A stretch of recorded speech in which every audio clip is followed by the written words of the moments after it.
After retiring, I decided to fulfill my long-held dream and open my own cafe.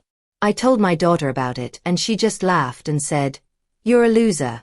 You'll never succeed." 3 months later, she begged me to hire her as a manager. I said, "No. If you're watching this video, tell me where you're from or what time it is for you. If I fail today, I'll lose the last honest say over how I spend the years I have left." My daughter's laugh hit the coffee before her words did, and that's how I knew we were past diplomacy. The mug shivered. A brown crescent leapt over the rim, ran down the business plan I'd printed on my old inkjet, and soaked a column where I'd projected Tuesday breakfasts at 60 covers. "Mama," Jessica said, already turning the word into a verdict. "You can't be serious." "I am." I kept my voice steady and slid the folder across the kitchen table toward her. A good table. Oak scarred by homework and holiday meals. It's a cafe. Comfort food, coffee done right. I've got numbers, a timeline, and enough savings to make the bank listen. She dropped her jacket on the back of the chair and didn't quite sit. The way a woman circles a mistake before blaming it. "You're 68. 70 in October," I said. "And in October, I'd like to be arguing with a supplier about the price of eggs instead of arguing with you." The refrigerator hummed. The furnace kicked in. She thumbed a spreadsheet the way you stroke a dog you don't trust. "Where did you get these numbers?" "They're optimistic. From walking the neighborhoods, counting foot traffic at the hours that matter," I said. "Talking to owners who don't mind telling an old woman the truth. From calling equipment suppliers and getting quotes. From a banker who told me exactly which ratios make a committee nod." "Committee?" She barked out a laugh. "At Desert Community Bank? You're not a 25-year-old tech founder. You're my mother, retired, a widow. You think they'll throw 150,000 at nostalgia?" "I think they'll respond to collateral and preparation," I said. She found the page titled Sources and Uses, and moved her finger down the columns. "You'd put down 30 of your own, borrow 150, and pledge the house." The last 2 words came out in a whisper meant to shame me. "I own it free and clear. I'm not planning to lose it. You can't plan your way out of age." She finally sat, only because that's where the power was. "Mama, people your age take cruises. They join the book club. They don't invite bankruptcy." "Book club sounds dull and you sound scared," I said. I looked at her hands, my hands, strong and expressive, now clenched on the same table where Raymond once rolled out biscuit dough by the dozen, while lecturing me gently about bills for the electric and savings for college. Raymond would have smiled at the folder. He would have smelled cinnamon rolls before there were ovens to bake them in. The grief is easier now, 3 years later, but it still has a way of slipping a hand around your throat when no one's looking. "We can look at a space this morning," I said. "I've got keys for a week on Central Avenue, between the laundromat and the tax office. Not pretty yet, but I can see it. You can see ghosts." She shoved her chair back so hard it squealed. "Show me your ruin." We took my Buick because I trust the brakes on a car you can still fix with a wrench. The drive was 12 minutes. I've timed it because timing becomes a habit when you've spent 43 years on a line where minutes are money. We passed the elementary school where Jessica played first base and believed she was destined for center field. Past the corner store where I still buy fresh cornbread on Fridays. I didn't narrate the memories. I let them look after themselves. Central Avenue looked tired in late winter light. Paint peeled. Window glass reflected a gray sky and 2 faces I knew too well. The old one that sometimes surprises me in the mirror and the younger one that wears my jawline like borrowed clothes. I opened the door. Dust rose like stage smoke. The air smelled of stale wood and the last business's defeat. "Perfect size for 30 tables," I said, stepping into the middle of the room and turning slow. "Kitchen in back, storage upstairs. Load in through the alley. See how the morning light comes across. Breakfast will feel like it's on your side." Jessica did a circuit the way an adjuster does. She tapped a blister of paint with her nail, crouched to look at an outlet, tilted her head at a water stain shaped like Florida. You'd burn the entire loan making this habitable, she said. And then you'd still have to figure out how to cook for 100 on a Saturday with a staff of rookies and a supply chain that plays favorites. Mama, this isn't a movie. I know. I flattened my palm on the old cashier's counter, imagining a pastry case there and a kid with a shy smile pouring the second round of coffee before anyone asked. But it is my life. She straightened with a sigh that started in her shoes. How much are you talking about? All in. Down payment 30, loan 150, build out 75 if we do most of the demo ourselves and I buy the range used but the fridge new. 3 months operating cushion, then we're profitable or we're smart enough to read the map. And when it fails? When it fails, I said, I will have tried. Silence then. One of those clean breaks you can slide a truth through. She set the financials down like they were contaminated. You're a failure, she said. The words nicked bone. They weren't new. Only the voice was. She went on and her mouth made shapes I didn't recognize. You'll never make this work. Don't you dare burn my inheritance on some stupid cafe. It's funny what the body does. My ears got hot. My fingers cooled. My eyes found the one unbroken pane of glass in that place and held on to it. Raymond used to touch my wrist when he wanted me to listen better. I felt that touch now. Remembered how it could pull the anger out of me like a splinter. Get out, I heard myself say. Not loud, not dramatic, just a door closing. She stared like I'd changed languages. Mama. Out. I tossed her the keys so she wouldn't put her shoulder through the door on the way. She left. The air moved differently without her. I considered the stain on the ceiling shaped like Florida and decided I could live with it until late summer. Back in my kitchen, I spread the damp papers with a towel and a stubbornness honed by decades of doing things the right way when the faster way whispered nicely. I pulled the yellow legal pad from the drawer and wrote a list. Raymond would have teased me about lists. Desert Community Bank, appointment SBA counselor, voicemail realtor, comps. Then I wrote another list. One I didn't speak aloud. Jessica, no wait for apology. Yes, forgive fast. Not yet. Desert Community Bank, this is Dana, the woman said on the second ring. Good morning, Mississippi Park, I said, reading her name from a card I'd been carrying like a charm. My name is Lorraine. I'd like to talk about a commercial loan. What kind of business, Miss Lorraine? A cafe. American comfort. A little soul food at the edges. I've got a plan and the patience to be told what's wrong with it. She laughed. The genuine kind that doesn't need permission. I have Thursday at 9:30 open. Bring 2 years of tax returns, bank statements, a draft P&L, sales assumptions, and any quotes you have for equipment and build out. I'll bring extras, I said. Old factory women always bring extras. It's how you make supervisors grumble less. We hung up. I wrote it on the calendar and underlined it twice. The rest of the morning moved the way good mornings do when you've decided. The SBA counselor had a recording. I took down 3 numbers, circled the one marked free mentoring like a grocery item. The realtor, Carol Vega, picked up on the first ring, which told me she liked being the first person to say yes in a day. Send me the details for Central Avenue, I said. And the comps. I want to see what my dream is surrounded by. You and everyone else, she said. That block's weird, but it flips fast once someone brave goes first. I'm not brave, I said. I'm stubborn. Stubborn's better for escrow. When the calls were done, I took my time getting ready the way Raymond taught me. Hot water, slow strokes, finish with cold. I pulled the navy dress from the back of the closet. Last time I wore it, we put Raymond in the ground on a blue afternoon with wind in the trees like 1,000 tiny hands clapping. The dress was loose now. Grief takes what it wants, then leaves you to do the tailoring. I fixed my hair twice before I liked it. Lorraine, entrepreneur, I said to the mirror, because sometimes saying the thing out loud makes your mouth believe your bones. That afternoon, I drove back to Central Avenue by myself. The key turned like it wasn't sure of me yet.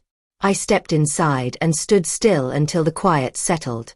You learn to listen after years around machines. Hum means fine. Screech means stop. And the right quiet is the best sound in the world. I paced off the room. 7 strides wide, 11 long. I marked where the range would go with blue tape, where a fridge could hum without making the wall heat up. I counted outlets. I tested the back door. I measured the alley from the bumper of my Buick to the sill. It all belonged on paper now. I pulled a pencil from behind my ear, old habit, and sketched a little plan right on the back of a receipt for radiator hoses. Counter here, pastry case there, 2 tops along the windows, 4 tops down the center, a corner booth for old couples who eat slowly and tip with thanks instead of money. I smiled at that, then crossed out booth and wrote, 2 tops we can push together. Flexibility is cheap and booths are not.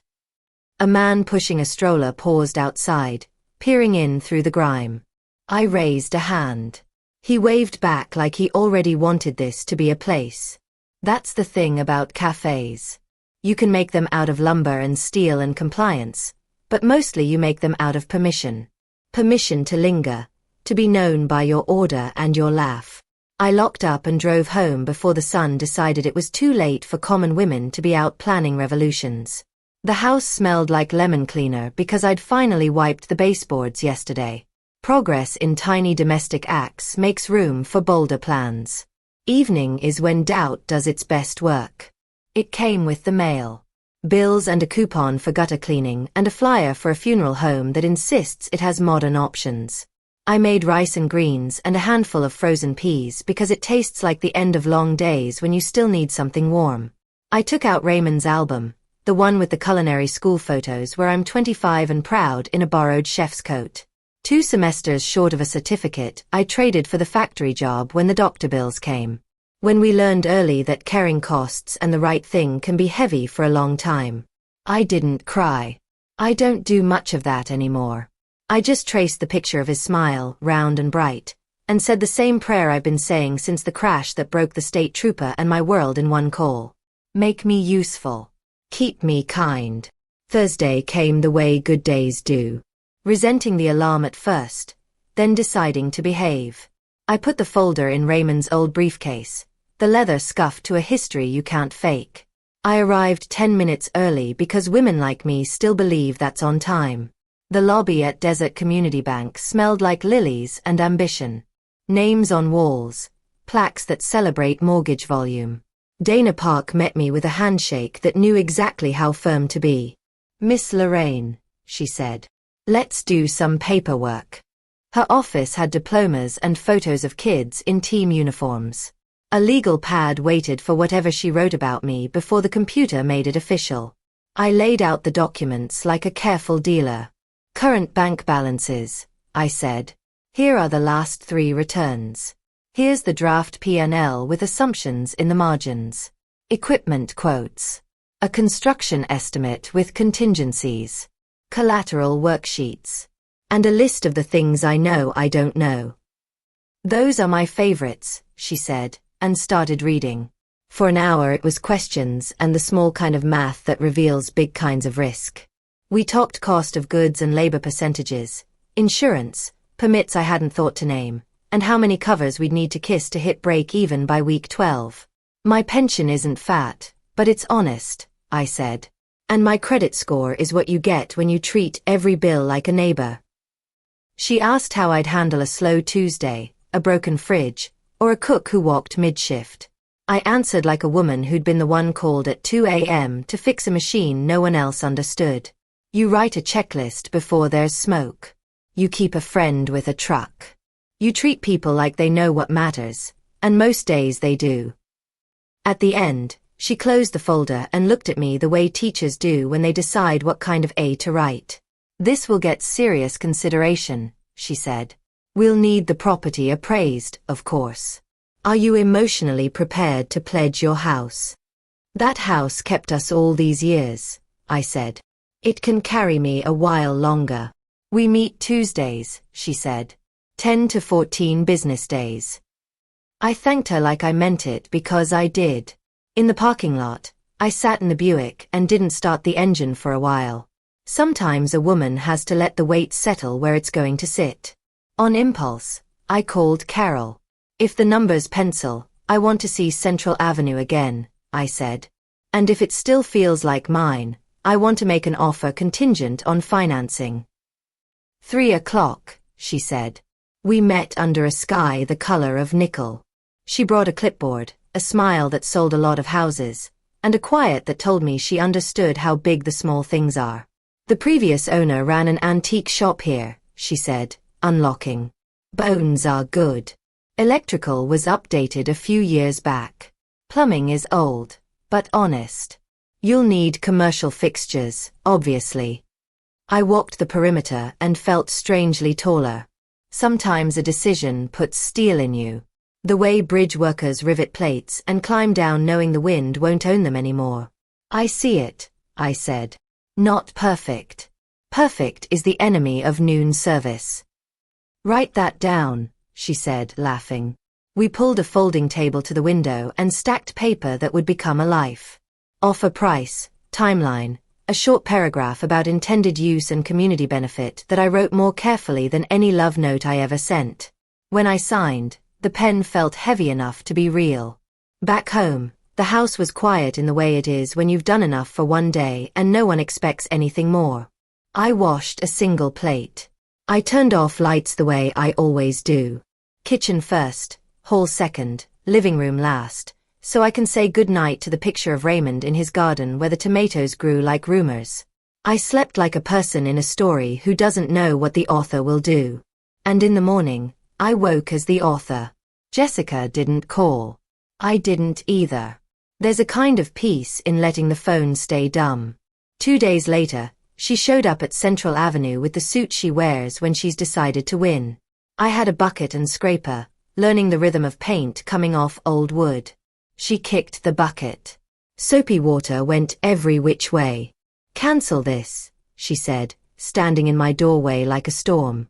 No, I said. Not this time. She lifted her phone. I'll call Dr. Patel. Maybe he can talk sense into you about age. I took the phone from her hand the way I lifted couplings off a conveyor without getting pinched. Leave my property, I said. My voice surprised us both. She laughed. Small. Brittle. Your property. My property.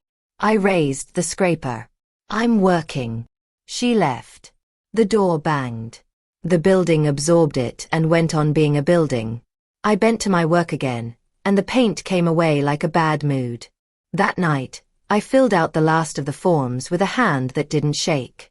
I stacked every document in the briefcase and put it by the door, right where I keep my boots in winter so I can see what's required before the day even starts.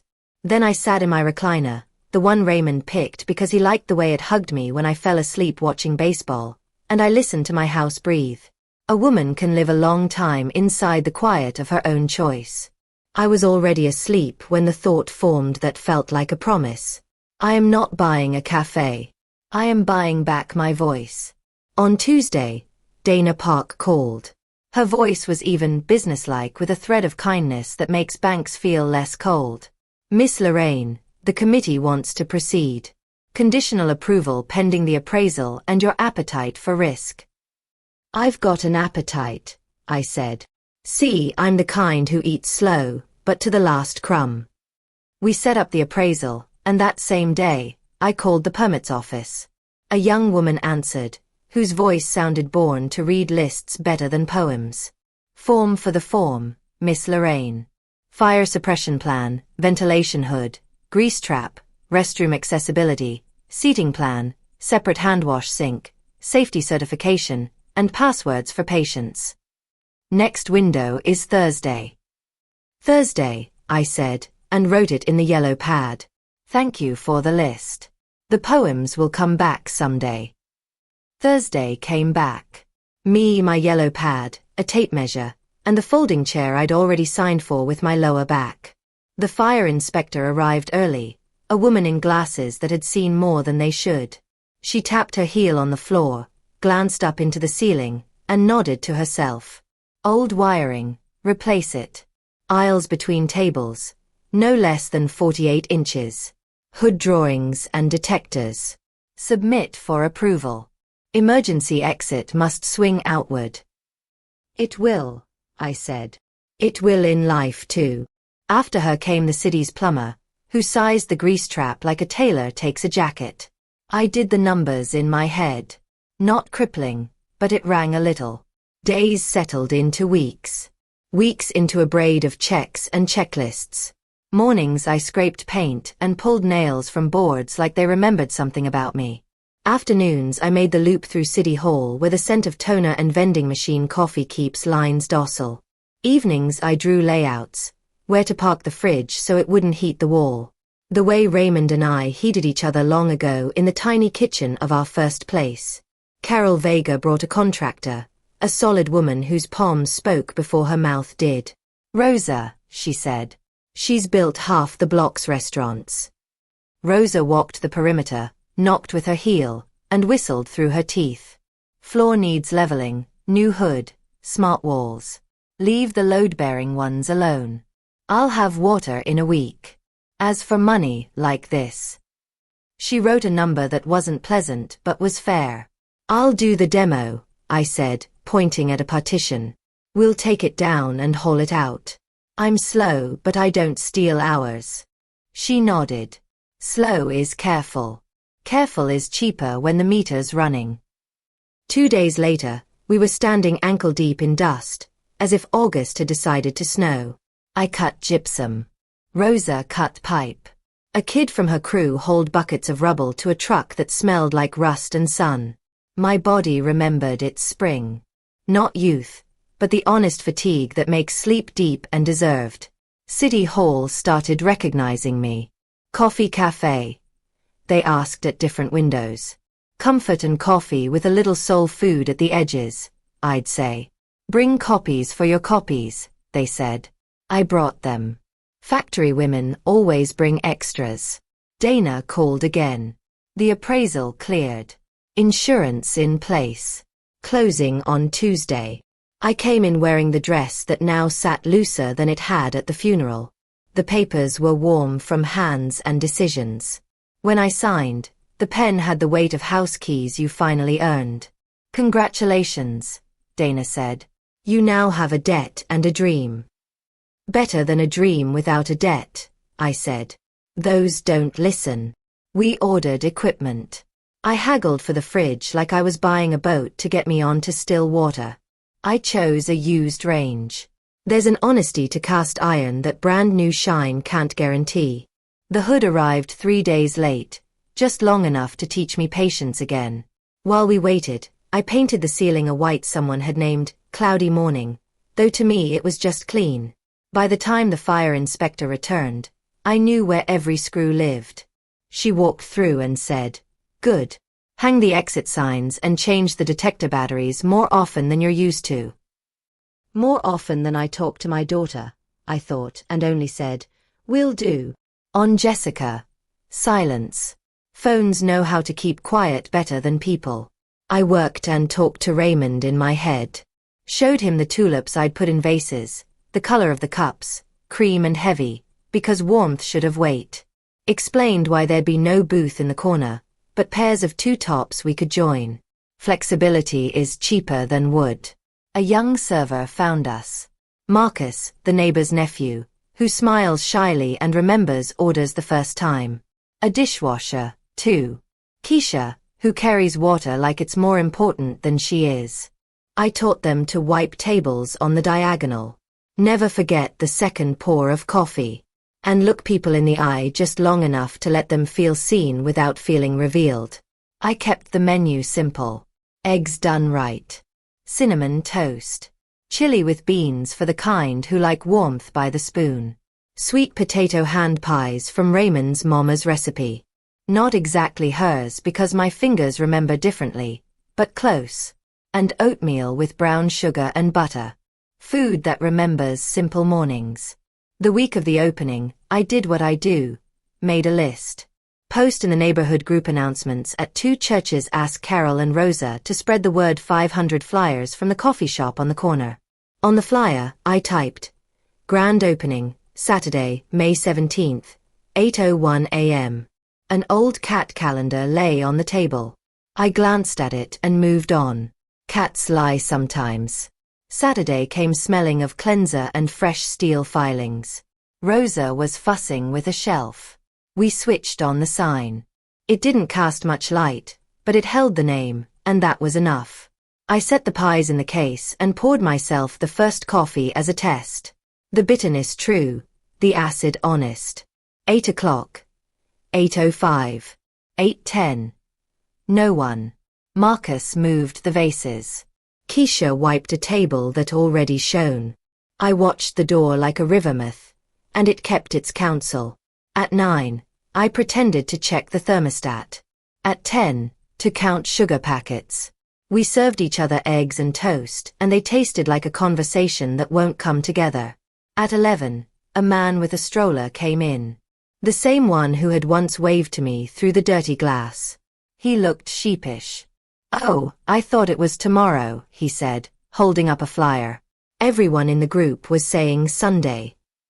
I took the flyer, read it, then looked at the calendar. May 17th fell on a Sunday. I had written Saturday because I'm the kind who opens early. The world isn't used to bending around me. I laughed softly, the kind that rescues you from your own foolishness. "Sit," I said. "Coffee's on us, and pie if you're not afraid of cinnamon." He sat. Snapped a picture of the cup. "I'll post that there was a mix-up," he said. "That tomorrow is the real thing. That today is a quiet rehearsal and everything smells right." By day's end, we had 7 guests, by friendship, by accident, by a post that drifted 2 streets over. We spun the grinder 7 times, burned the toast once, forgot a refill once, and I could see a map for fixing each mistake. That evening, I taped a sheet to the door. Grand opening, Sunday, May 17th, 8 a.m. We got the date wrong today. Tomorrow, we'll get it right. Lorraine. I walked home. The air smelled of pollen and tipsy teenagers laughing in an alley. I used to laugh like that for no reason. At home, I ate a bowl of rice with an egg. Budget comfort, but honest. I called Jessica. The rings went long, then the voicemail that listens better than the owner. "Messed up the date," I said into the empty. We try to learn from others and end up learning from ourselves. Tomorrow will be the real thing. If you come, I'll be glad. If you don't, I'll still be glad because I'll be there. In the morning, I arrived before the light, lit the range. The cast iron answered with a low hum like an old friend. Marcus brought flowers from his mother's yard, frail but stubborn. Keisha came in a clean t-shirt and proud silence. We hung the exit signs, checked the batteries, chalked the menu with prices meant to hold against inflation and bad weather. At 7:40, 3 people were already at the door. A woman in a felt hat, a man with a book, and the same father with the stroller. He waved like we were old neighbors. "Saw the note," the hat woman said, "and that sign about the mistake. Honesty is a good seasoning." At 8, we opened. The first 5 tickets were music without a stumble. Memory hadn't tripped yet. On the 10th, the dish sink started leaking. I bit my tongue and remembered item 2 on my unexpected list. Rag, wrench, humor. On the 15th, Marcus swapped 2 tables. I touched his elbow. We don't sell perfection. We sell a second cup and the feeling someone was waiting for you here. By 10, we had a line. Someone said yesterday's flyer had run through the neighborhood group like a fire truck full of good news. Someone said the rolls on the next street had come out a little burnt and they'd come here hoping for a different smoke. Someone else had just wandered in because our sign didn't blink. It glowed honest, like a bulb in a pantry. When I set down the first run of cinnamon toast and cups of hot coffee with warm cream, a simple feeling rolled over me.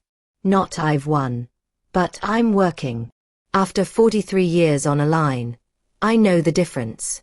Wins are headlines. Work is air. Around noon, a woman with a city council badge sat down. I tightened a little. Paperwork always finds the stomach. She ordered chili and coffee.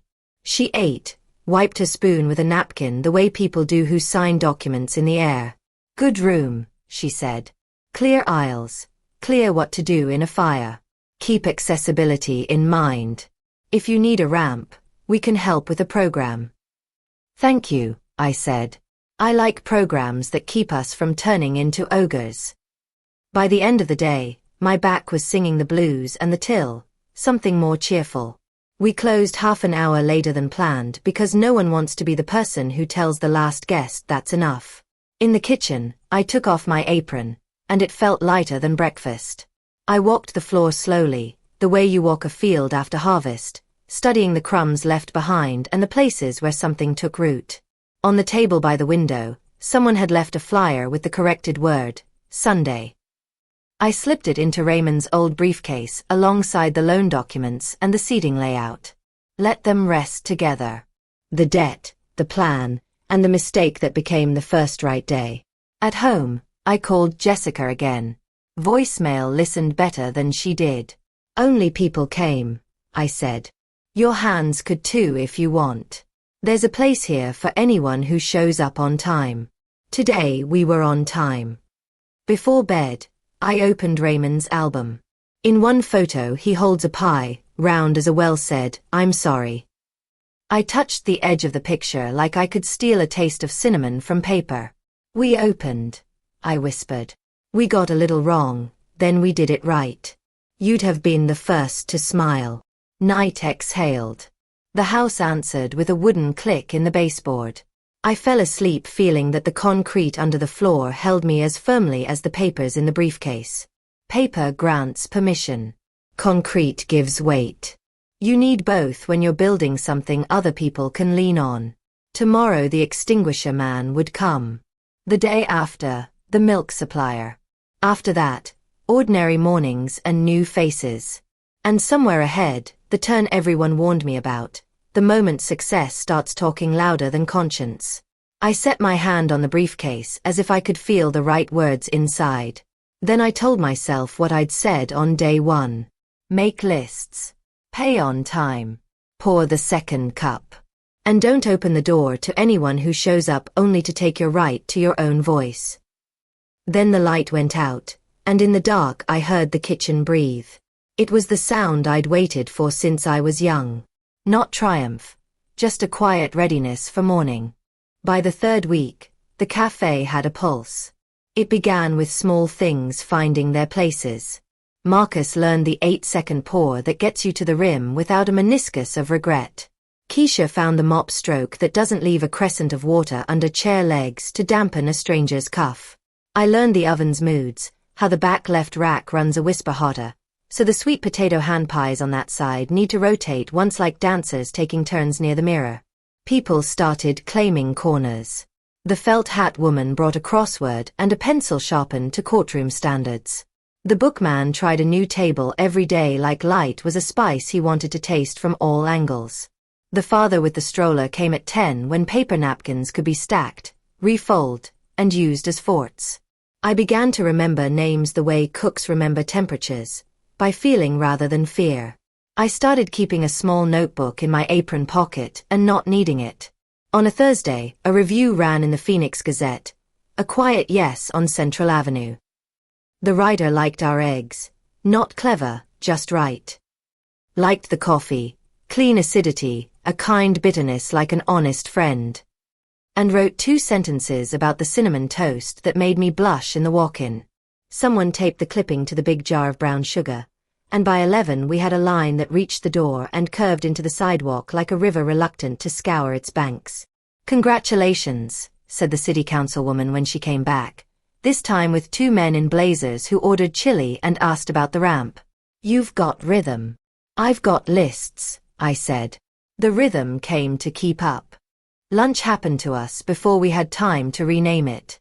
I'd meant to add sandwiches next month after I taught Keisha the way you press a grilled cheese so the edges seal like a promise. But hunger is a stubborn foreman. By the second Friday, we were selling bowls of chili and slices of cornbread we hadn't advertised. People asked for a fried egg sandwich. I looked at the grill, at my hands, at the clock. Yes, I said. And we learned in real time what the butter wanted, what the bread wanted, what the eggs would do if you asked them gently and fast. Work made sense in that beautiful, exhausting way old women cherish. Mornings were a scale exercise. Noon was jazz. Marcus found a smile that didn't wobble when tickets stacked. Keisha discovered she could carry 3 plates if she pretended they weren't fragile. Rosa came in on her day off and hung the second shelf in the walk-in because she'd seen us playing Tetris with milk. On a Monday, I brought in a small radio and tuned it to a station that played piano trios at low volume. Music that mostly keeps quiet until it doesn't. I placed it near the back where even the burners listened. I set tulips in vases as the stems allowed. By now, I'd learned which blooms stand up to steam. I wrote prices on the chalkboard with a firmer hand, as if numbers themselves could brace the day. Jessica didn't come. She was a fact shaped like weather you can't name. I kept her silence in the same pocket as my pencil, and used both with care. The day the river curved wider, a man in a blue jacket walked in at 12:10. We were full. Every table held elbows and bowls and conversation. The kind of noise that doesn't apologize. Marcus had just misheard no onions for no olives. We don't serve olives. Everyone laughed. The customer rephrased. And Keisha was doing her proud 3-plate thing without breathing. I was at the grill with a row of eggs and 2 cast iron pans humming like low machinery, the good kind. The blue jacket man didn't sit. He stood by the pastry case until I noticed him watching. Not the pies, but me. He had a clipboard and a face that knew how to deliver bad news with professional humility. "Lorraine," he said. "Working," I said, the way women say, "present," at roll call. "If you don't mind." He shook his head like someone checking a hinge. "Service of process," he said, holding out an envelope as if it were a handkerchief I'd dropped. He turned it so the printing faced me. Notice of petition for appointment of guardian. For a moment, the grill hissed and the world didn't. Somewhere in the room, a spoon struck a bowl a fraction too hard. Chime, silence, the caught breath of a dozen strangers. The radio continued to whisper a piano line that didn't care about my name printed in a typeface made for warnings. "I'm not sure you have the right," I began. "Your name is Lorraine," he said. "You're the respondent.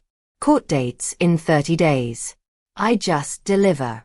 I don't decide. Who filed?" My voice had done the thing old pipes do when winter's first cold arrives. Shrunk, then learned its shape again. He glanced down though he knew. "Jessica." He looked up with a compassion that didn't risk becoming friendship. "You have to take it," he said. "Then I can go." I took the envelope. My fingers were buttered. It smeared a little where the label met my thumb. "You want coffee?" I said, and meant it like a statement of faith. "I can't," he said. "Good luck." And he left, taking the cold with him. Leaving the cold with me. Marcus was at my elbow. Keisha hovered like a good moon. They were both watching my face the way you look at your favorite mug the first time you chip it, deciding whether it's still yours. "Table 6 needs a refill," I said, because truth is a muscle, and I had to keep mine from tightening into something that couldn't work. "And go tell the felt hat lady her toast is on me today. We have a paperwork situation, but we are not a paperwork cafe." I slid the spatula under the eggs and turned them like promises I'd kept before. The omelette folded as if nothing in the world had changed. For a minute, I let it persuade me. At closing, I sat at table 4 with the envelope and Raymond's briefcase. I opened it very slowly. The way you pry up floorboards you hope aren't rotten. There were words meant to make a judge nod in the direction of safety. Diminished capacity. Risk of wasting assets. Vulnerability to undue influence. There was a paragraph about the house, that I had pledged it and could be rendered homeless by entrepreneurial failure. There was a line about grief like a stick figure on a map. Respondent has recently lost spouse. As if grief were proof instead of a country where you learn to grow food. At the bottom, a hearing date. A room number I knew was in the old courthouse that smells like lemon oil and arguments. A box. Unchecked. Temporary orders requested. No. Jessica had not asked for the emergency kind. In her mercy or her caution, she'd left me a month to stew. I read it all twice. Then, because a woman like me writes lists, I wrote another. Call a lawyer, call the bank, do not call Jessica. In a second column, I wrote, keep the grill clean, get more brown sugar, ask Rosa about that shelf in the alley. I slid the petition into the briefcase and put my palm on the leather until the warmth lessened. I cleaned the flat top with oil and salt until the steel shone like an answer. News travels oddly. By morning, I had a card tucked under the door from the felt hat woman. My sister went through this. Call me if you want the name of a decent attorney who won't treat you like a statistic. The councilwoman left a note, too. Programs for small businesses sometimes include legal clinics. Ask me or don't. I'll ask you anyway. Someone paid for the next person's coffee without saying why. At 10, a reporter, not the first one, came to ask about the review and the line. She was young enough to still be startled by her recorder's voice coming back at her, and she wore hope like a jacket not yet broken in. What's your secret? She asked. The question that makes every old woman lean toward metaphor. Second pause and eye contact, I said. And going to bed tired from the right kind of work.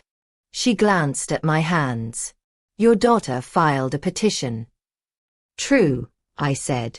I watched her write without looking down. She loves me in her way, I added, surprising us both. She believes fear is a better plan than work. Will you fight it? I will tell the truth and keep flipping eggs, I said. Some days that's the same thing. The story ran online before lunch. Not cruel and not kind. The comments were what comments are, a chorus of certainty from people who weren't there.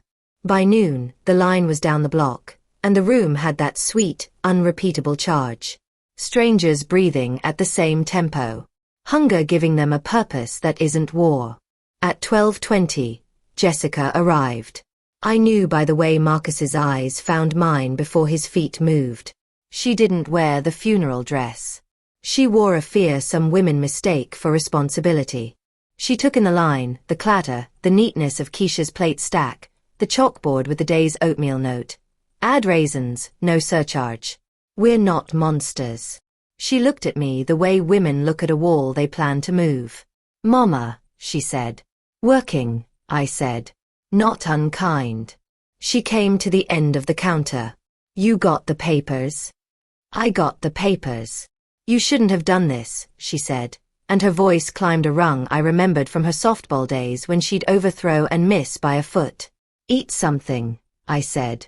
Argue with calories on your side. I'm not hungry. Everyone is, I said, or no one would be here. She looked around again as if abundance were an insult. This doesn't prove anything. Anyone can fake competence for a month. It's the long game I'm after. I'm after, I said. I slid 2 eggs onto a plate and crowned them with chili like a small kindness that forgot it was food. Sit. She didn't. She reached toward the pass and plucked the petition copy I'd left there for my lawyer's sticky notes, which had not arrived because I hadn't called the lawyer yet. I was still vetting kindness. She held it up like a flag. Attention, she said to the room she did not own. My mother shouldn't be running a business. She's been reckless. She put our house up. Our. I said softly. It came out more like a push than a question. My inheritance. She stopped because even she heard it. The room heard it.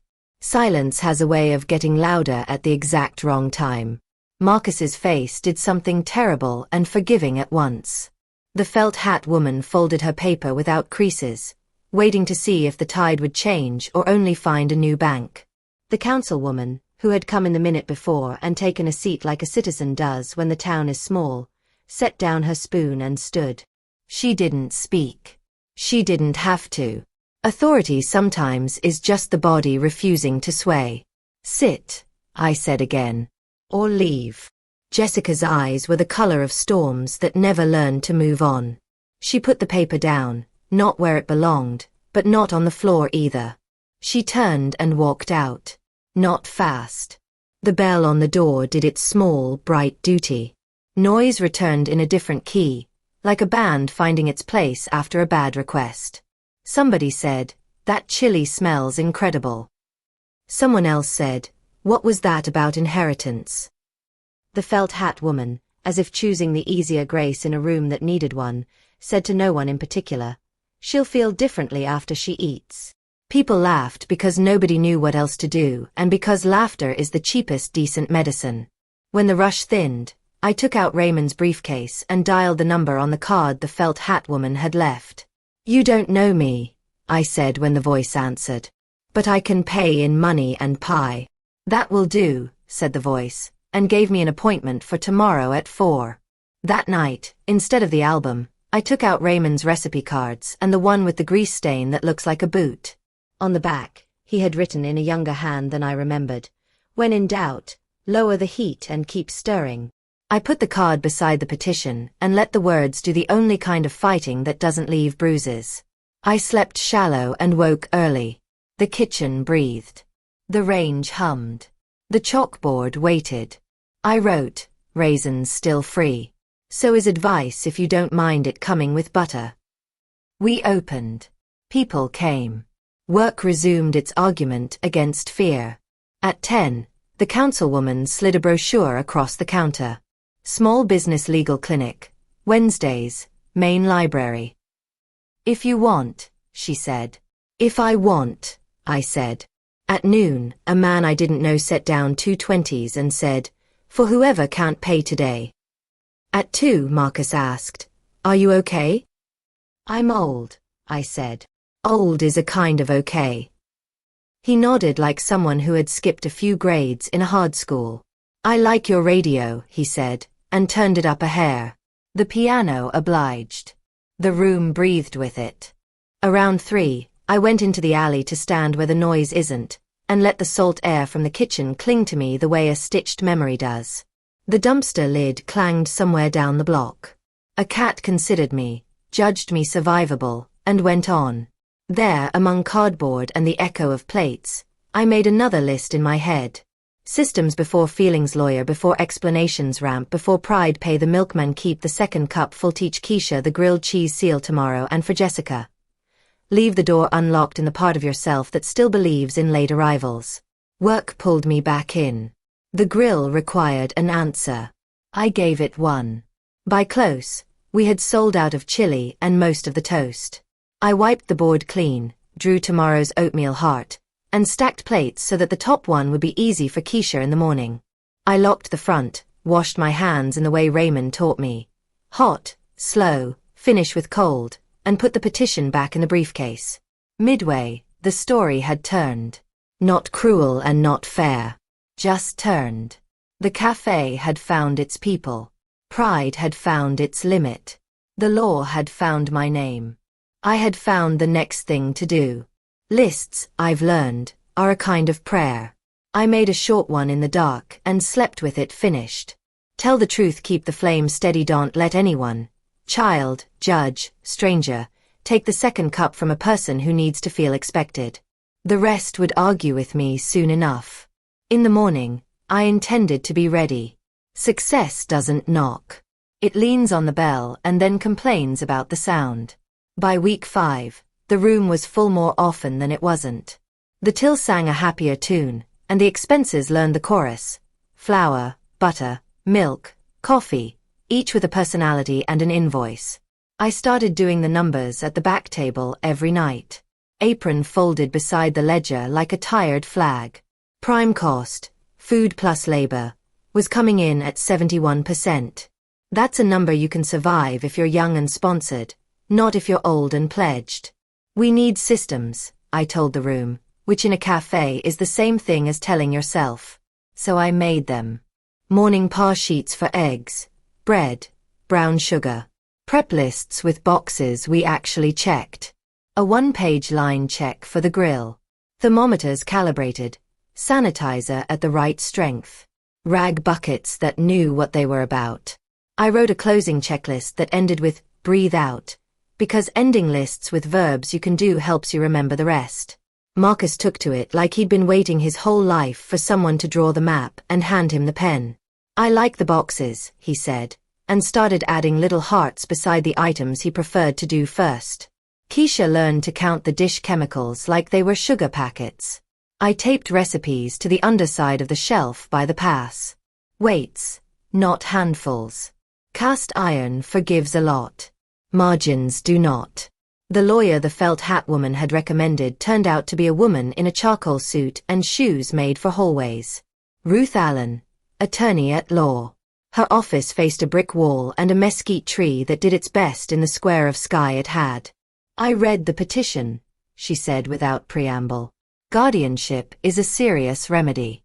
Your daughter has to prove incapacity or risk to self. You don't look incapacitated. I run a griddle, I said. Some mornings that's the opposite. We'll want evidence, she said, ticking items with a fountain pen that made a small brave line. Financials, daily operations, city permits, letters from people who see you work. A medical evaluation wouldn't hurt. Voluntary, so the court hears it from someone who isn't related to either of you. Spare me the puzzles and give me tasks, I said. Old women prefer instructions to platitudes. Good, she said. Tasks. Then keep doing exactly what you're doing, but on paper. I called Dana at the bank. You'll have heard, I said. I did, she said not unkindly. Loan covenants require you to notify us of material events. This is one. Keep your DSCR above 1.2 and we don't have a problem. If a guardian is appointed, we'll need to talk. DSCR is a number, I said. I can feed a number. Bring me your month-to-date P&L when you have it, she said. Also, this may be unwelcome, but we have a small business counselor who does nothing but help people like you stay boring. I like boring, I said. It pays on time. The city inspected us again. Not a trap, just the calendar. The health inspector found our hand wash sink blocked by a tray for all of 40 seconds, while Keisha tried to be helpful in 2 places. She wrote us a warning, which is a gentle slap delivered by a pen. Fix it now, she said. We fixed it now. I signed the paper. Systems, I wrote in the margin later. Systems or excuses. Choose one.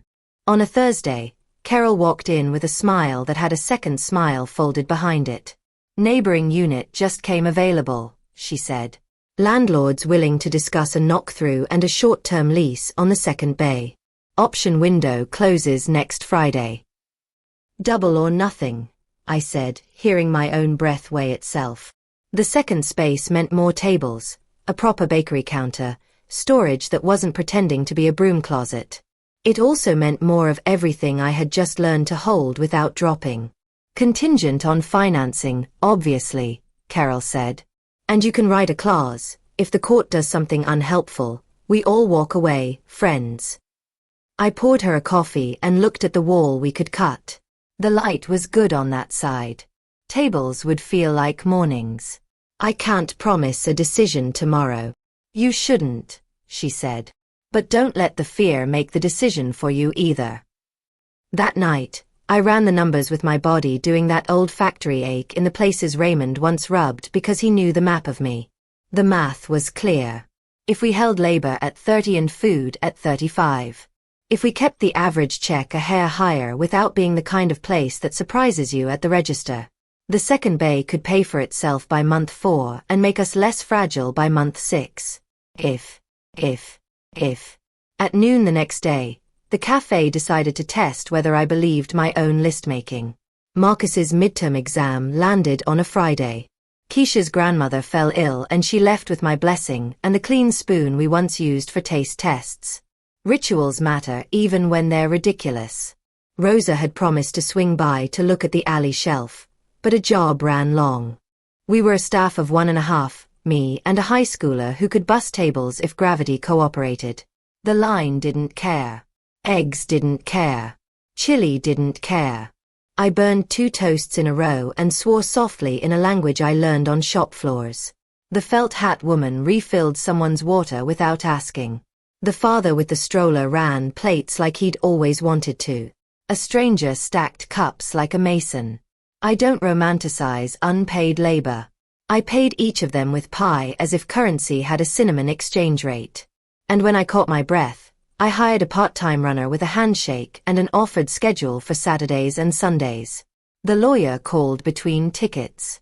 "Opposing counsel wants to depose you," she said. "Under oath?" I asked, flipping an omelette. "Always," she said. "We'll schedule it. Meanwhile, I'd like letters. The councilwoman, the inspector, your banker if she's willing, employees, customers. Not character poems, observations, dates, times. Capacity is a light that has to be described, not admired." Marcus got an A on his exam. Keisha's grandmother stabilized. I went home and slept in my clothes, woke before the alarm, took my time getting ready, and drew a small star beside the new hire's name on the schedule because little stars keep old women optimistic. Then the petition went online. Not leaked, a public record uploaded by a system that understands nothing about rooms full of people trying to eat breakfast without becoming characters in someone else's story. The headline on a local site had the heat of stale barns. Daughter seeks guardianship of cafe owner, cites risk. The comment section tried to tell me who I was, and some of the guesses were cruel enough to make the air thinner. I didn't answer online. I put a new chalkboard sign by the door. House rules. Be kind. Be patient. We will mess up. We will fix it. Second POAs are free.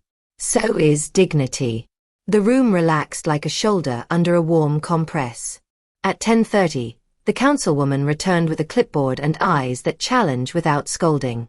"I can write a letter," she said. "So can a few others. Also, the small business clinic on Wednesdays is real. They'll draft your affidavit and not turn it into theater." "Thank you," I said. "Theater belongs to eggs." Jessica texted me for the first time since the scene. Saw the headline.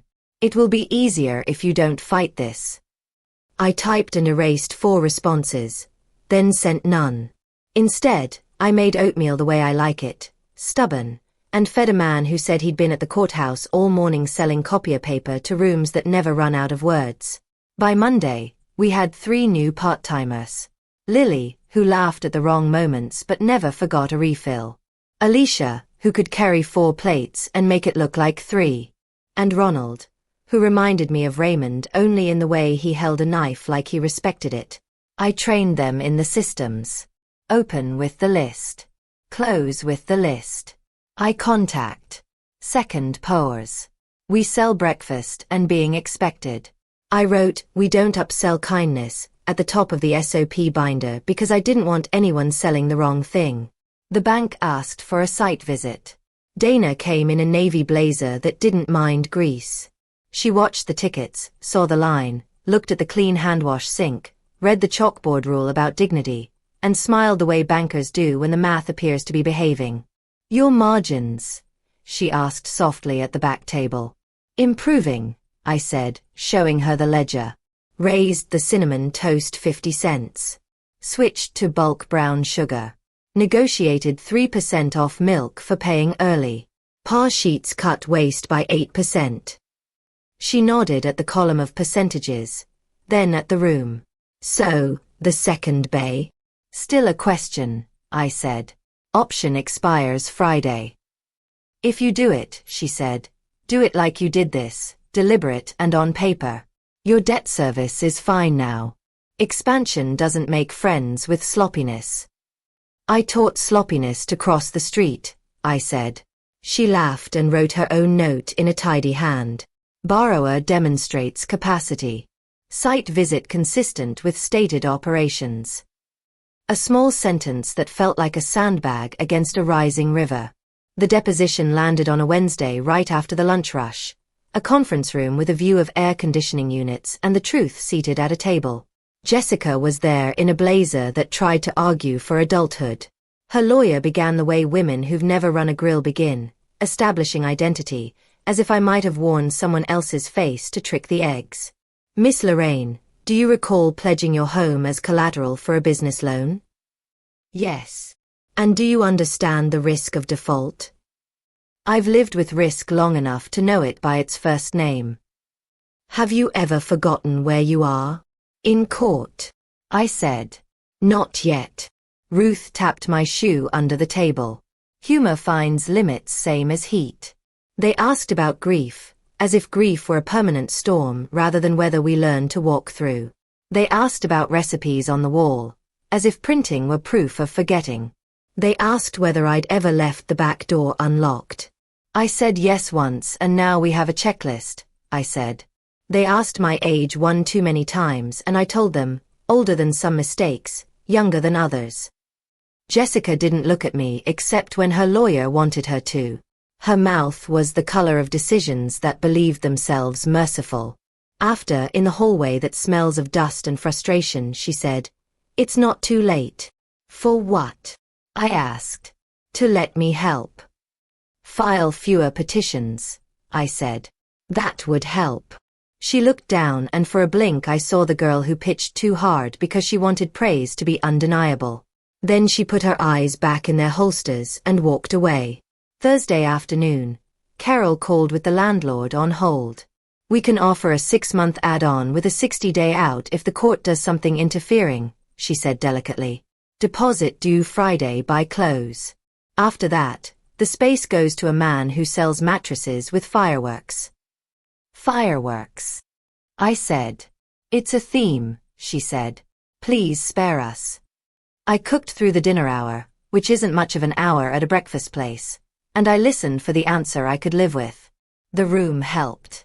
A couple celebrated a job offer with chili and left a note that said, "Keep breakfast honest." A high school kid studying the map of the solar system ordered oatmeal and asked if there were raisins. I gave him too many, and he gave me a look that taught me how to be younger for 10 seconds. That night, I took out Raymond's recipe card again. On the back, under the grease boot, he had added in a different ink, maybe years later, "Scale is spice. Add it slow or it burns you." I turned the card over. I poured myself the last of the coffee and didn't pretend it was good. Then I wrote a new list. If we expand. 2 more servers, 1 more dishwasher, par sheets doubled, not multiplied, baker at 4 a.m. Find one who likes mornings more than people, raise only 1 price and earn it higher, an ops brain for 12 hours a week, keep the music low, keep the second pour free. If we don't.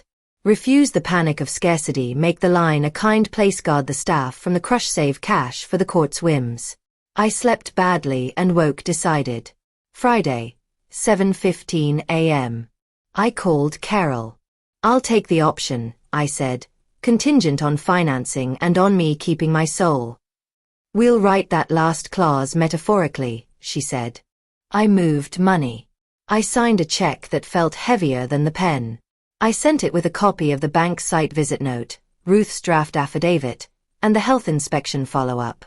Paper towered where fear had been. It didn't make fear leave. It did tell it where it could sit. The rumor mill answered with its usual fairness. Someone online said I was expanding to dodge the court. Someone said I was reckless. Someone else wrote, "The cinnamon toast makes my kid talk about school." I'm pro-reckless. The room itself had fewer opinions and better appetites.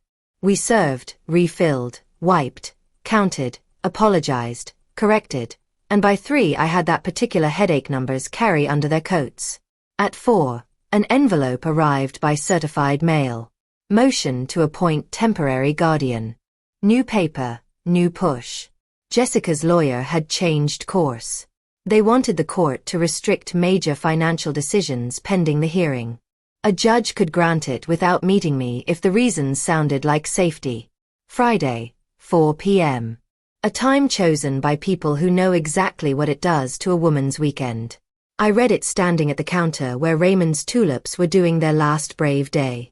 I put the envelope down and picked up the spatula because sometimes you can only move one thing and it's better if that thing is steel. Ruth answered on the second ring. "We'll file an opposition Monday morning at 9, she said. the way surgeons say, scalpel. Bring me sales, labor, COGS, your banknote about capacity, and declarations from staff and customers if you have them. We will be boring. We will be thorough. Courts love boring. Boring is a kind of love, I said. After close, the staff stayed. No one asked them to. Marcus wiped down the chalkboard, then wrote at the bottom, smaller than a secret, "We're with you." Keisha made a new sanitizer bucket like it was a ritual. Lily taped a napkin to the wall behind the pass with a doodle of a pie wearing a cape. The father with the stroller, his name is James, I learned, slipped a folded letter into my palm. "Write your own," he said. "The judge should hear your voice, even if she never hears your voice." I went home, put down the briefcase, and sat at the kitchen table I'd once called a battlefield. I pulled a legal pad and wrote in the same square hand I've had since the factory. Who I am. What I do. Why the second bay is not a gamble, but a lever. Why fear shouldn't be allowed to make the rules for people who feed strangers. I wrote that I make lists because I'm not clever. That I hire people who tell the truth. That I changed the detector batteries more often than I'm used to. When I finished, I ate rice with greens because you don't get braver by skipping dinner. I looked at the photo of Raymond in the garden and said, "Scale is spice." Because saying it out loud made my mouth answer with yes. Saturday arrived with a line past the door and a weather of decisions. We moved with our new systems, which felt like rails that hold a train rather than fences that pen in. The second bay was still locked and empty, a promise adjacent to a promise. The motion for a temporary guardian sat in the briefcase like a rock in a pocket. I could carry it. I could still flip eggs. By the time we closed, we'd sold out of chili again, and the till counted to numbers that used to belong to other people. I wiped the last table. I turned the last chair. I switched off the sign that held our name and let the room go dark. Not like defeat, but like rest. The court date was set for Thursday at 9. The option deposit had cleared. The kitchen breathed. The binder sat open to a new tab. Court week, short menu plan. I slid the pen into the ring, and for once it sounded like something locking where it should. Success had raised its voice. The law had raised its hand. I had doubled my bet and cut my risk by writing it down. Systems or collapse. The week had offered. I chose systems. In the morning, I meant to be boring, honest, and on time. The rest would try to decide my life. My work would argue back. Court week tasted like burnt toast, even when nothing burned. We cut the menu to what a skeleton can carry. Eggs, cinnamon toast, oatmeal, coffee. I taped a note above the pass. Short menu for a long morning.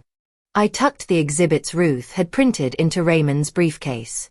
The banknote from Dana, the city permits, our P&L with margins marching in the right direction, staff declarations that read like weather reports, dates, times, what they saw me do with my hands and my head. "Go be boring," Marcus said, tying his apron. "We'll be interesting enough for both of us." Keisha saluted me with the sanitizer strip. Lily wrote a tiny good luck on the back of the chalkboard and then erased it because superstition wears an apron, too. The councilwoman came in for an early coffee, took it black, and gave me a nod people practice for years to make look casual. I wore the dress that fits me like memory, and the shoes that remember hallways. I left the cafe the way you leave a stove you trust. Flame low, lids on, crew listening. The courthouse kept its promise to smell like lemon oil and arguments. Ruth met me at the door with a file thick enough to stop a small bullet. "Temporary guardianship first," she said, pushing the elevator button with a finger that had written half the exhibits. "Different courtroom than the long hearing. We want the judge to see two things. Systems and witnesses who are not your blood." "Witnesses I feed," I said. "That too," she said. "Work is admissible." The courtroom had 4 pews and a clock that announced time without apologizing. Jessica sat at counsel table with a lawyer who wore her tie like an opinion. My daughter looked smaller than she does when she is yelling. Fear is a tailor that takes too much in. All rise. The judge was a woman whose robe fit like she'd earned it twice. Honorable Williams on the placard, glasses on a chain, voice that could res-tack a room without raising itself. Docket case number. Petition for temporary guardianship. Petitioner Jessica. Respondent Lorraine. The petitioner's lawyer stood and did the thing lawyers do first. Explain the law to the person who teaches it. Guardianship is extraordinary, she said, but warranted when a respondent is at risk of financial dissipation due to diminished capacity. Miss Lorraine, older, recently widowed, has pledged her home to fund a risky enterprise. There's evidence of confusion. She misprinted her grand opening date, and impulsivity. She's already moved to expand. We seek temporary restraint on major financial actions pending a full hearing. She sat like a woman who had put stones in my pockets. Ruth stood and did the thing she does. Turn stones into paperweights. The law is extraordinary, she agreed. And the standard is incapacity. What we have is capacity in motion.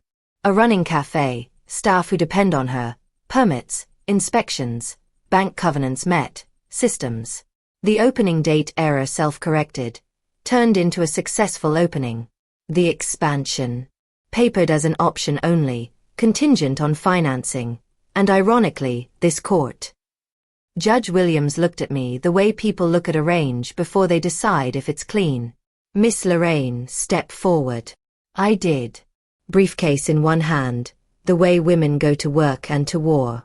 State your full name for the record. Lorraine. Miss Lorraine, do you know today's date? Thursday the 17th, I said, and added September, because precision keeps you from getting lazy. And the nature of these proceedings? My daughter has asked the court to take my choices away, I said. Ruth tapped the toe of my shoe under the table. Translate. Temporary guardianship, I corrected. Restricting my financial decisions until you hear more. What do you do for a living, Miss Lorraine? I run a cafe, I said. And I make lists. A small smile threatened the judge's mouth and failed the way smiles should in rooms like this. Your monthly revenue. I gave her the last 3 figures by month and our month-to-date run rate. Numbers are a kind of spine when you don't round them. Your debt obligations. Commercial loan, 150 principal. Amortized. DSCR currently at 1.33. Dana had liked that number. I liked it because it was not 1.19.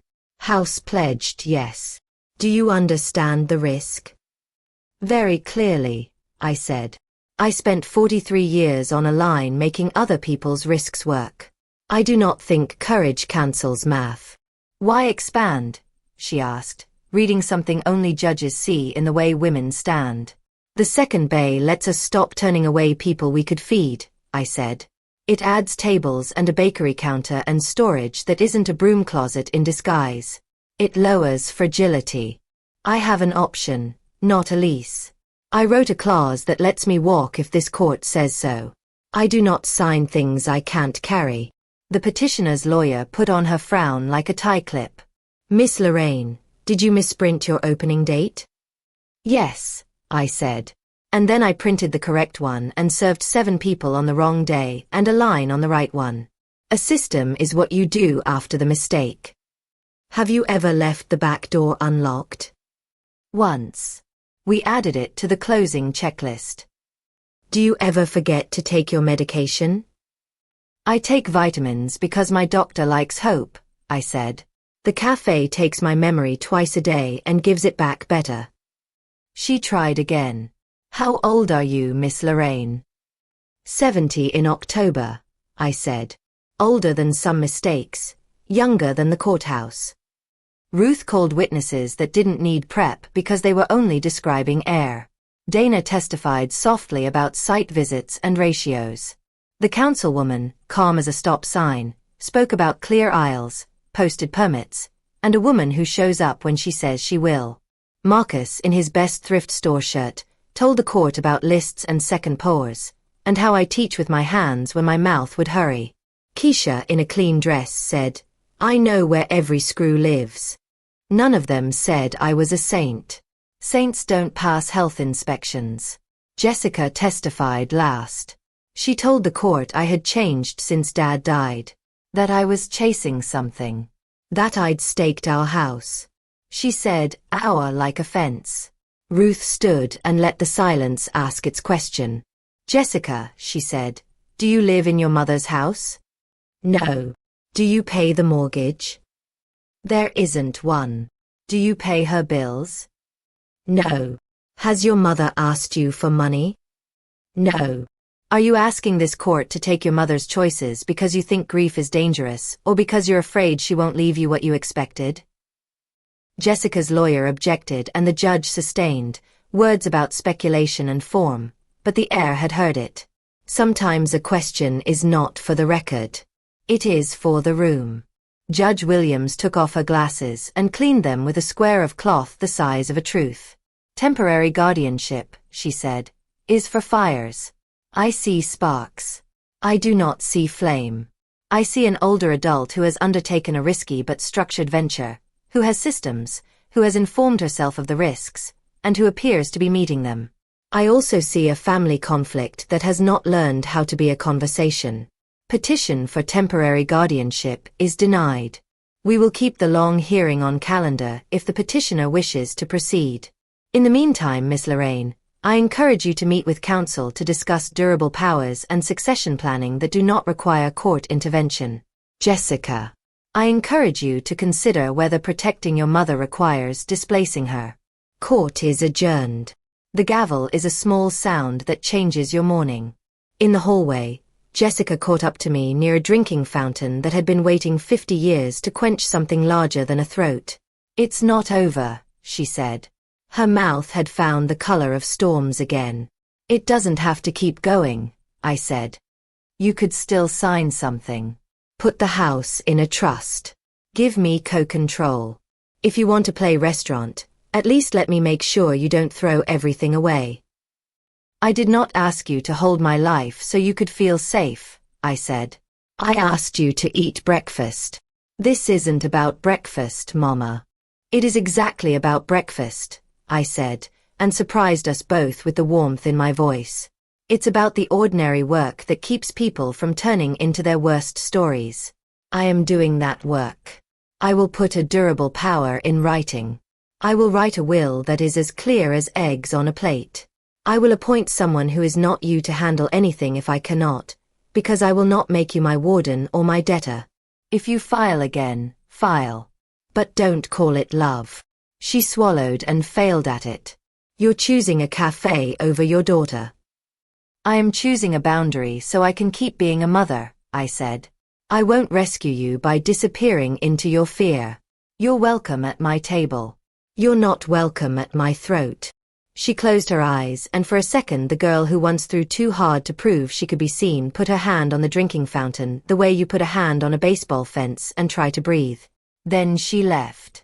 Not running and not staying. The elevator swallowed her without chewing. Back at the cafe, the air had the good weight of noon. The line bent just enough to be proud of. Marcus watched my face the way you watch a cake you hope won't fall. "Well?" he asked. "We will not be having a guardian today," I said. Keisha clapped once, too loud, then pretended she hadn't. Lily wiped a perfectly clean table like that was the appropriate ritual for relief. The felt hat woman lifted her coffee in a small toast. The room, not knowing what it approved. At 3, Carol came with a contractor I had never met, the landlord, and a rolled set of plans with tape that had opinions. We stood in front of the wall that separated us from more of us. "Knock through here," the contractor said, tapping the plaster like a doctor. "Header there. Dust everywhere. We can stage it after close and during the quiet hours." "We don't have quiet hours," Marcus said gently. "Then quieter hours," he said. "We'll plastic off the pass. Keep your line running. 4 nights and a Sunday." The landlord looked at me the way landlords have looked at tenants since Roman times. "You sure?" he asked, meaning, "do you have the appetite to feed 2 rooms and a judge?" I'm sure enough to write it down, I said. Contingent clause stands. We signed the addendum on the back table where I tally eggs and days. The pen didn't feel heavy. I'd already lifted more. At 9:10 p.m., with the chairs up and the floor mopped and the music quiet enough to hear the building breathe, Rosa arrived with 2 crew members, a cart, and the kind of smiles people wear when they're about to make a mess you'll thank them for. "We'll cut," she said. "You go home and dream something up." "I don't dream," I said. "I list." She grinned. "Then write this one. Plastic first, then sledge." I stayed for the first swing. It is an intimate thing to watch a wall change its mind. Plaster dust smells like old excuses. The first hole showed us a sliver of air we were about to own. We all looked through it like kids peeking at a parade before the drumline arrives. I went home with the taste of gypsum on my tongue. At the kitchen table, I put 2 stacks in front of me. On the left, the court order with "Denied" stamped in a font that will never win an award. On the right, the signed addendum for the second bay. Between them, I set Raymond's grease-stained card. "Scale is spice. Add it slow or it burns you." I wrote a new list and gave it the title I had been avoiding. Ledger of Blood. I will not buy peace with silence, I will not sell fear as love, I will protect the house with paper.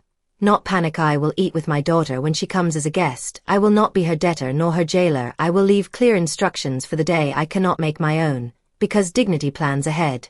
I slept like a woman who has moved stones from one pocket to the other and found both lighter.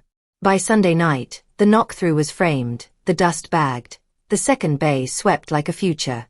We set the new tables in place with a tape measure, a string line, and a superstition about odd numbers. The room felt bigger without feeling farther away from the coffee.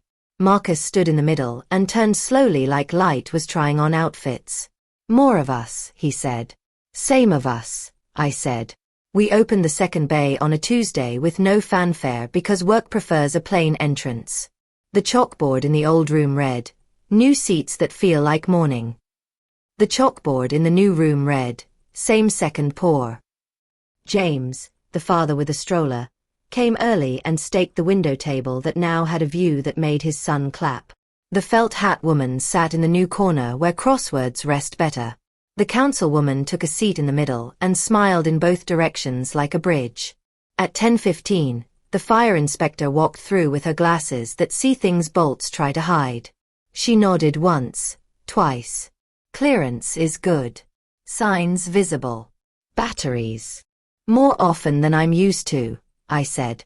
At noon, Dana stopped by, ordered coffee, and wrote a single small note after counting chairs with her eyes. "Expansion operating.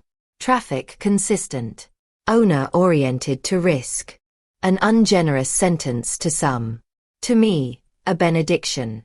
At 2, Jessica stood in the doorway of the new bay, hands in her pockets as if they were holding her up. She took in the room, the line, the plastic still tucked like a bandage along the seam of the lowered header, the chalkboard's promise about second pours. I walked over without wiping my hands because butter makes the truth slide easier. "We have oatmeal," I said. "Raisins still free." "I'm not hungry," she said. She looked at the header. "You did it." "Quietly," I said. "Like surgery." She nodded as if the nod might change shapes. I'll drop the long petition," she said. "For now." "For now," I said, "because some words are bridges and some are traps. You learn which by stepping lightly."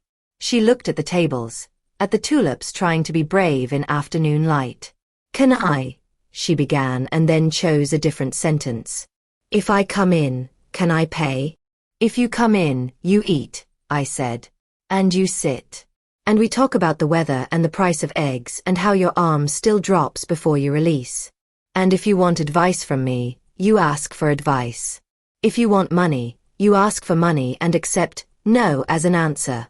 And if you want to control my life, you will have to do it without me in it."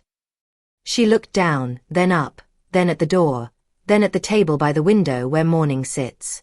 "Oatmeal," she said. "Raisins on the house," I said. "No," she said, and put a bill on the counter like a woman paying a toll she has long avoided. Not today.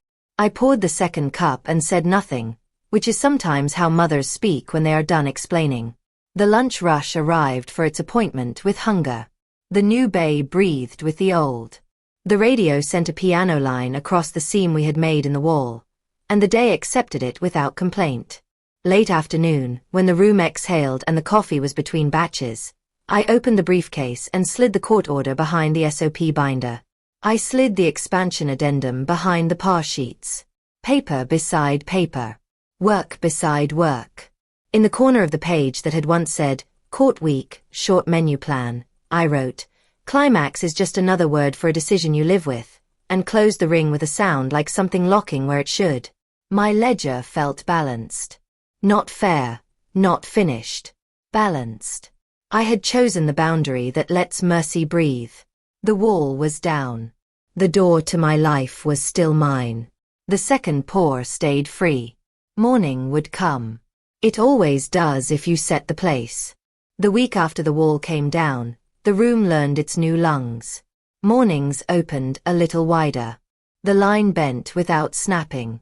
The radio's piano found both bays at once, a single breath passing through two throats. I changed the batteries in the detectors more often than I'm used to, and added a line to the closing checklist about the header, wipe the seam. Respect the scar.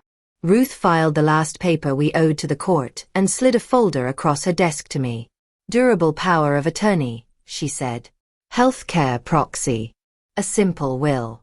Successor plan for the cafe if you're laid up. The fiduciary is professional, neutral, and boring. Boring is the compliment you pay people who hold your life in a file, I said. Jessica's not on the documents, I said.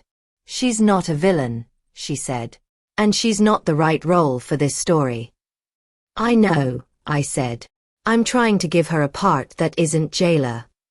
We signed. The pen moved like a cautious saw through dry wood. When it was done, I felt lighter in places I didn't know had weight. Back at the cafe, I took the binder labeled SOP and slipped a new tab in the front. If Lorraine can't come in. Inside, payroll login, vendor contacts, what to do when the walk-in stutters, how to check the grease traps, where I hide the backup socket set, the number for the locksmith who doesn't scold. At the end, a letter for the staff written in my square hand. You don't sell perfection. You sell steady. If something breaks, lower the heat and keep stirring. Pour the second cup. Start there. I'll be back if I can. If I can't, I'm still in the lists. Lorraine. Marcus read it and looked at me the way you look at a church that was a school first. I can hold the mornings, he said without boast. I know, I said. That's why you're getting a raise and the keys. He cupped the ring in his palm like you warm a stone. You sure? Keys are about mercy or control, I said. I'm picking the first one. That way I can sleep. Keisha got a smaller ring and a bigger smile. You'll open with Marcus on Saturdays, I told her. I trust you with light switches and with people. People first, then switches, she said, as if reciting a creed. We added shift lead to the chalkboard schedule and watched the room believe it. The felt hat woman started coming in later as if a crossword could wait now that we had more tables. James's boy outgrew the stroller and took to bringing me rocks from the sidewalk as if I collected them. I started keeping 3 in my pocket, one for each bay and one for the days you need to remember your hands. Then on a Tuesday with weather that forgave everything, Jessica came just after the rush when the coffee between batches smells like patience. She stood in the doorway long enough for Marcus to glance at me and for me to nod without speaking. She sat in the corner of the new bay, the one that catches the old light like it's learned a new route. No blazer, no tie. Her hands were empty, which is a kind of truce. I brought oatmeal and set the raisins on the side because some choices should belong to a person's spoon. Thank you, she said. I can pay. You will, I said. She stared at the bowl, decided to be hungry, and let the steam do its work. We didn't talk while she ate. Food always speaks faster than women. When the spoon found the bottom and the spoon kept going anyway, she looked up. I read the order, she said. I saw you filed powers and a plan. I shouldn't have tried to make the court be an answer. Courts are for fires. We had smoke and fear. I understand smoke, I said. Fear is new only in its clothes. She rubbed her face like she was remembering it. You gave Marcus the keys. I did. And not me. I put a hand on the table and kept it there. The way you keep a pot from rattling itself silly. You're my daughter, I said. I don't need you to be my guard. I won't make you my debtor. I wrote a will. I wrote instructions. I picked a fiduciary who doesn't love me and doesn't hate me. That's work you shouldn't do. She nodded slowly like the neck had to relearn the motion. I thought I was saving you from yourself, she said. You were saving yourself from me, I said. From the part of me that reminds you you're not in charge of the weather. That's a hard reminder to love. She swallowed properly this time. I'm sorry, she said. The two words that do the work of 40 useless ones. I accept, I said. That's not the same as forgetting. And it's not a ticket to the register. She smiled without teeth, which is how women smile when they put down a tool they swung too hard. I don't want your register, she said. I don't even like mornings. You liked them when you were 6, I said. You ate cinnamon toast and declared yourself queen of Saturdays. Queens have bad advisors, she said. And we both laughed just enough to keep the table from feeling like a witness. Here's what I can offer, I said. Breakfast on Thursdays. Early, before you remember reasons to be busy. We talk about eggs and weather and how your arm still drops before you release. She looked at her hands like they were a language she'd let get rusty. Thursdays, she said. I can do Thursdays. And, I added, because mercy without a boundary curdles, no petitions. If you're worried, you come here. You watch how the room breathes. You ask me how many covers we did and I answer you like a partner in the truth. But I'm the owner of my life until I can't be. And even then, I get a vote. She nodded. The nod went all the way down her back this time. Okay. Okay, I echoed, and poured the second cup without asking. She caught herself about to refuse, then didn't. Progress is often no more dramatic than a mug being allowed to be refilled. We sat a while longer. She told me about a project at work that had her traveling too much and sleeping too thin. I told her Rosa had taught me a new way to hang a shelf so the boxes breathe. She said she might try the chili next time. I said I'd save her a corner piece of cornbread. We shook hands because sometimes you need a ritual that is not a hug. When she left, she put a 10 under the sugar jar and said, "No change." Too late, I said, but not out loud. The season turned. Tulips gave way to peonies that I bought from a woman who swore they'd last longer if you spoke to them. We settled into the kind of steady that doesn't ask applause. The second bay earned its keep by week 5 and its place by week 7. I raised the price of cinnamon toast a quarter and taped a note beside the chalkboard. Butter still included. Kindness, too. On a Sunday, the councilwoman came in with a clipboard and no badge.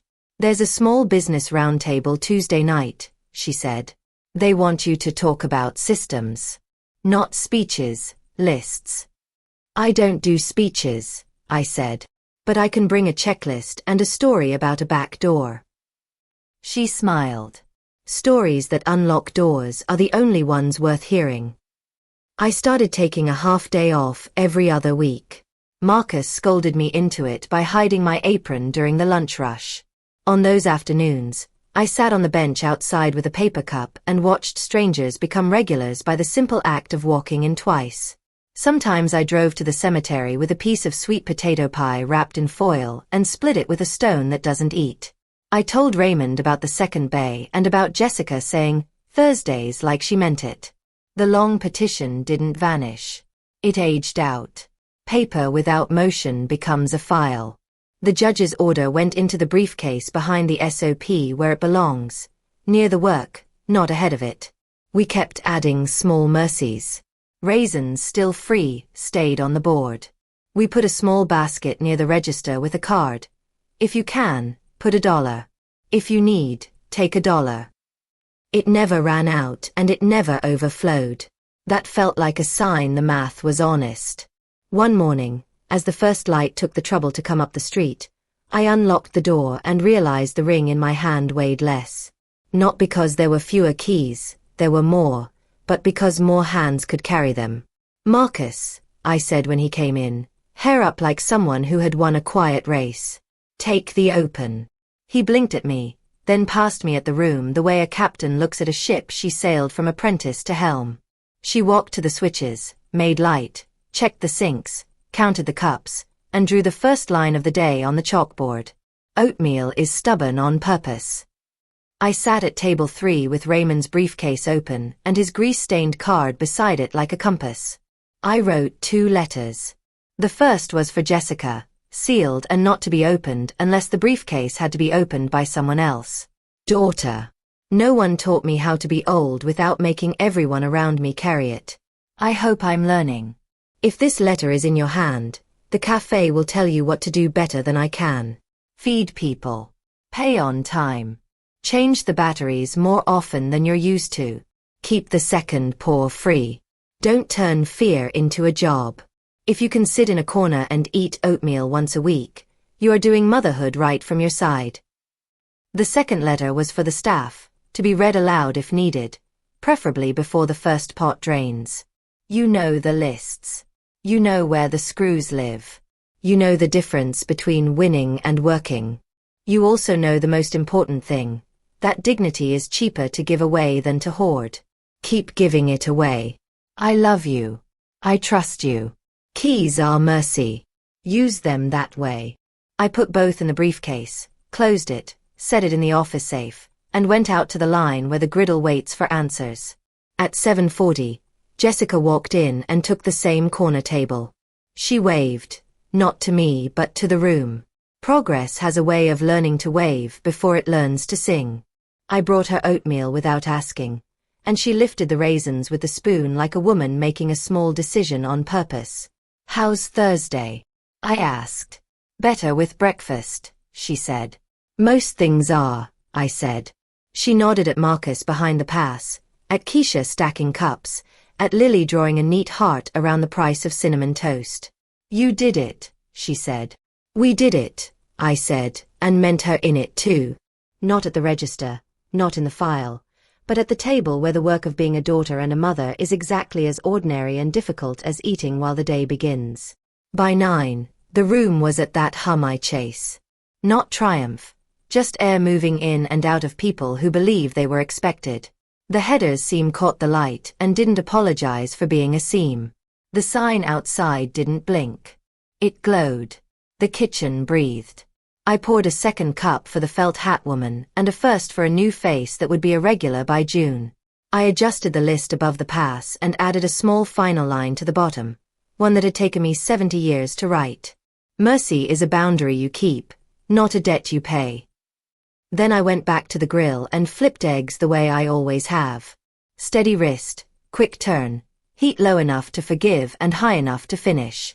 While the door kept opening to people who were not yet ready to call this place theirs and left feeling like they were.